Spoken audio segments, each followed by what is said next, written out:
scene? Because I guess it started small and then grew to what it is today, right? So that's right. Definitely would be easiest for us to say that it's one of the originators of the Quebec craft beer scene. There was a couple other breweries as well, but certainly having started in January 1989, we're really at the very beginning, sort of the birth of the craft beer scene in Quebec, and furthermore in Canada as well. Right.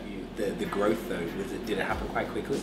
Or was it sort of like a microbrew for a while and then it kind of picked up? Yeah, like many craft beer stories, it was very quick actually. This sort of posting the 30 to 40% growth per year was basically, it was a norm. Right. Which actually creates a lot of growing pains. It can be difficult to maintain that kind of growth. Since you've been involved, have you seen it change? Since I guess craft beer has kind of boomed, has maybe the growth here increased with it? We've actually always been very true to the style of beer that we brew, which is sort of a classic North American take on British beer styles. It's actually taken up quite a bit of our time just to supply basically supply the demand for our beers themselves. So we never really had time to be making or space to be making all sorts of different kinds of beers. But we are starting to do that now, which is the one of the main purposes or raison d'etre of the brew pub here, so that we can actually do that without having to tie up our regular production schedule. Will it be quite experimental? That is the idea. That's the idea. But also too, there's nothing that's going to stop us from trying to make some very traditional styles of beer very true to the letter. Okay.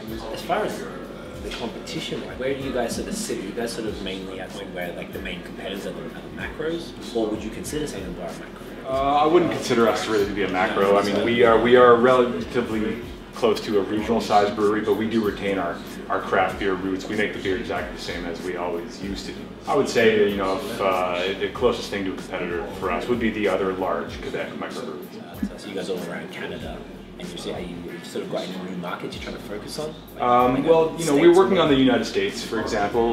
There are some complications with that in terms of packaging laws, 3-tier system, all these things. But there is a lot of interest in the United States for our beers, and we are taking full advantage. Okay. Anything in Europe, or if I'm from Australia, so we actually do ship beer to Australia from time to time, but as we all know, it's really far away, and it's not always the best for the quality of the beers. That's why we would have a tendency to ship it over sort of once and create a demand for it. The idea is sort of create a scarcity so that it sells quickly, and that has been working for us. You got any other thoughts about sort of where craft beer in Montreal specifically is sort of heading? Well, I mean, I think that the only direction to go is up, really. I mean, everyone has heard the old trope about there being, like in the United States, for example, there being 4,000 breweries before Prohibition, and then down to 9, and then back up to 2,000. We're sort of seeing a similar thing in Canada, where at one point the market really was dominated by a few players. So there really is quite a lot of room to grow. So no, I think that it's really it's on the up and up. In order, if you want me to sum it up quickly, that's the way that I see it. Okay, perfect. Okay. Thank you very much. Really My pleasure, for sure. Thanks, guys. Yeah, thank you. All right. Cheers.